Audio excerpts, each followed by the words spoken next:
I became a doctor when I was 13 years old.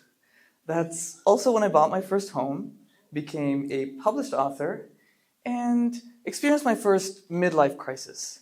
And you might be wondering, what kind of crazy teenager were you, and why on earth did you have a midlife crisis at age 13? Isn't that just a little young? And you're right, it is, but let me explain. All this did happen, but it happened inside a video game. But it was no ordinary video game. It was a life simulation. And while I got to do some pretty amazing things, and the game was a lot of fun, I was struck with a strange paradox. The more I advanced in the game, the more I felt like I was losing my sense of direction. In the summer of grade 8, I played a game called Sims 3. Sims is a life simulation video game where you get to control the actions and fates of characters set in a house within a neighborhood. You get to design your sim in every way, from choosing their skin color, the clothes that they wear, and their physique. And then you get to go out and live life just like you and I do, whether it's eating, sleeping, or going out to work. My sim was on his way to become a doctor, but he started off as a humble bed cleaner. I remember the early days as a sim when I would eat cereal for dinner or skip meals entirely. It was fun striving for the life I had dreamt of in the game. So I found myself in a pretty weird situation. And, the part that made it so tough was I eventually worked really, really hard, and I was striving to build that life. I became a doctor, I got to publish that book, and then he was living in a very big and very comfortable home. But then I felt stuck, and I was so confused, like, what do I do next? This was my first experience of what I can call a midlife crisis as a 13-year-old boy, and yes, that's me at age 13 as well. The questions that popped up in my head were things like, now what? Where do we go from here? Beyond the fame and the riches, what makes life actually worth living? And how can I avoid feeling that way, the way I felt as a teenager playing the video game, out in the real world? And so I had to do something about it. More than a decade later, I'm standing here today, having drawn inspiration from those questions I asked as a young teenager to facing them head on as a doctor practicing addictions medicine today. I was quite young to be facing this dilemma, but I was also in a perfect time to begin finding answers. I went on to finish high school and then university, and before you knew it, I was 22 and I was in medical school. Those years of school were exhausting, and I had to witness both suffering and recovery from cradle to grave, the likes of which I had never seen before. I also had to work harder than I had ever worked before. And the fruits of my effort wouldn't come until many years later, when I'd be almost 30 years old, finally able to practice after accumulating a lot of debt. What a journey. My life as a trainee in addictions was devoted to helping people who suffered all kinds of addictions, whether it was alcohol, smoking, hard drugs, or even gambling. I met patients who endured some of the toughest circumstances you could ever imagine. Deep depths of poverty, homeless teenagers, people who were exposed to gang and gun violence, literally noses falling off from snorting too many drugs, and limb amputations, you name it. Over and over again, I found people who described life as such a drag. They had little to hold on to and little to look forward to and almost no motive to carry on. Substances were the only thing that kept them going, not because they wanted to, but because they had to. I realized that they were also experiencing that existential dread I felt as a young teenager. But it begged a strange question for me because I was living the life in The Sims, the life of vast riches and everything you can imagine. But so many of the patients were the total opposite. They were either in abject poverty or had fallen from great success to the bottom of the pit in life. Our lives couldn't be more different. Yet that feeling of losing one's purpose in life and questioning, where do I go now? That could strike anyone and everyone. And also, how did those who had it so rough manage to push through and find a way to stand up again even after they had fallen? How are they able to face life with the courage and dignity needed to stand tall again? What motivated them, and what inspiration could I draw from them? As I came to learn, existential dread has far less to do with the hand that one is given in life, and far more to do with what that hand actually means to us. In real life, I got to experience the joy of becoming a doctor, including the sleepless nights, and the sleepless nights for a lot, I'll tell you. The sleepless nights and connecting with like-minded friends, but also learning because I really loved learning. In that time, I got to grow in my faith. But out in the video game, I couldn't experience the sacredness and peace that comes with connecting with God. In real life, I loved learning, but in the game, I could only tell my sim to learn without actually experiencing the joy of doing so. In real life, I enjoyed beautiful moments with family and friends, but in the game, I could only tell my sim to have an imagined social life. In real life, I loved giving back to the world, but in the game, my sim would do that behind closed doors in a hospital that I never got to see. So in real life, I got to live my values, but in the game, I only got to dream them. And that's the lesson I want you all to take home today, is to understand your values as a source for meaning. So let's talk about it.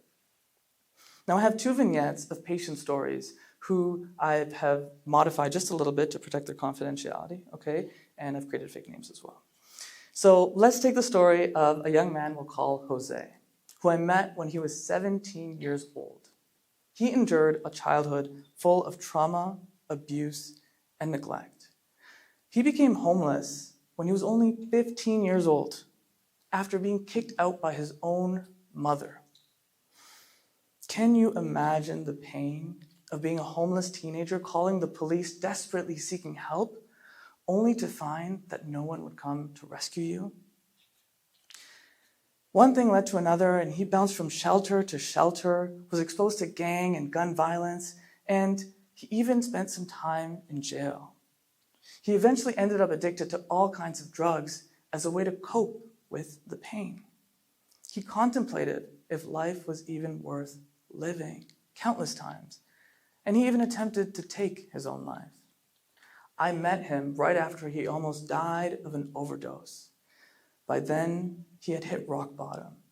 But being there also made him think critically about his purpose and his meaning in life.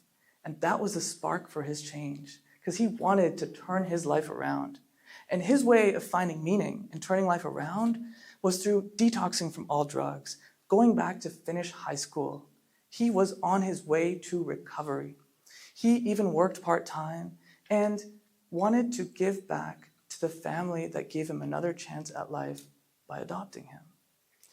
His life shifted from passing out from drug overdoses to embracing change and working on becoming the best version of himself and giving back to those that he loved. And he found meaning through the values of family, service, and personal growth.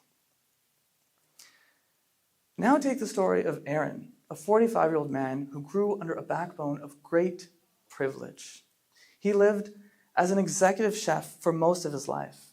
He lived a life of great fame and growing success. He had all the money he could imagine, and he lived in a very beautiful home by the lake. Yet, despite it all, he found himself heavily addicted to alcohol because he felt this creeping emptiness inside of him, and he didn't know what to do with it. This ruined his life, his relationships, and his livelihood. It led to a heartbreaking divorce, losing custody of his kids, and having to give up his career and live a very lonely life. He had also hit rock bottom, but he knew he didn't want to stay there. He wanted to get back up and find meaning in his life and to give back to the world. So he came to us for medical care and began his journey of recovery. The way he found meaning was through mentorship and becoming a sponsor to help others who were also struggling. He wanted to share his story and help others quit alongside it. He gave most of his time to charity, and most of his volunteering was spent giving back to the world. His life shifted from lonely, drunken Netflix binges to going out to the church, volunteering, and making the world a better place.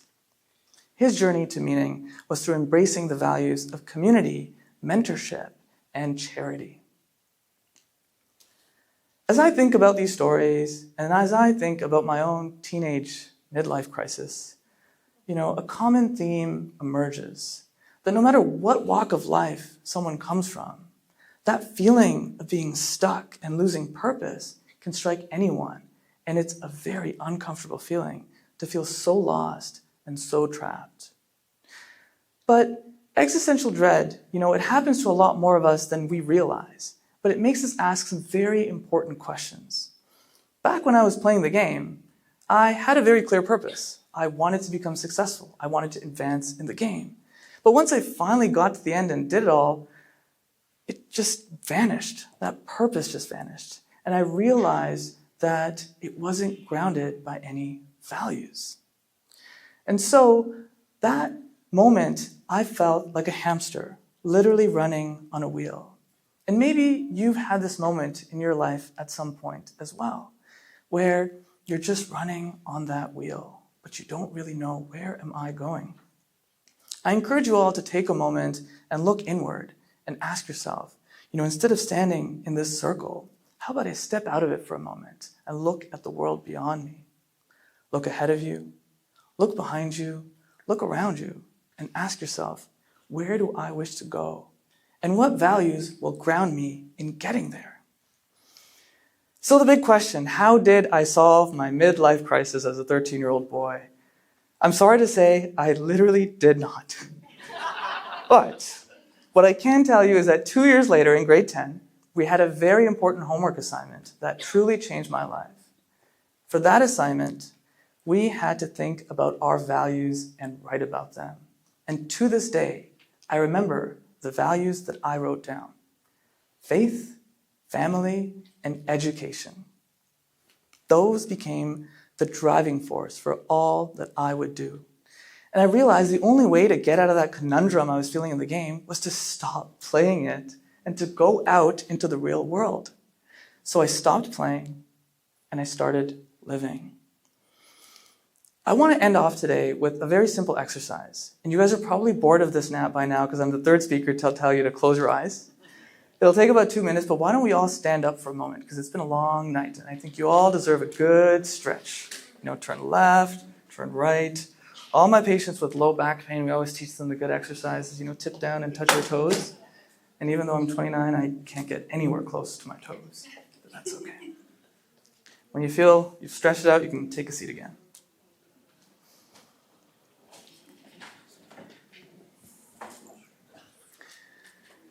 Now, as you sit down, I want you to find a comfortable spot on your seat. So sit upright, move back a little bit, plant your feet firmly on the ground. Place your hands in your lap or to your side or wherever you find them to be most comfortable. And when you're ready, and I'm going to make you do this for a long time, okay? And I'll tell you when to open your eyes. Otherwise, some of you might just fall asleep. So, you can close your eyes now. Okay, and pay attention to your breathing. Breathe in through your nose and notice the cool air that comes in. And then breathe out and notice the warm air that comes out as you let go. Appreciate the beauty of your own body that serves you and that serves as the vessel through which you do all that you do. Now keep your eyes closed. I want you to think about what you find to be the most important to you. What makes your life most meaningful? What gives you hope? What encourages you? What inspires you? When life is pushing you to the ground, what pulls you back up? Think about your values. What are the principles you live by?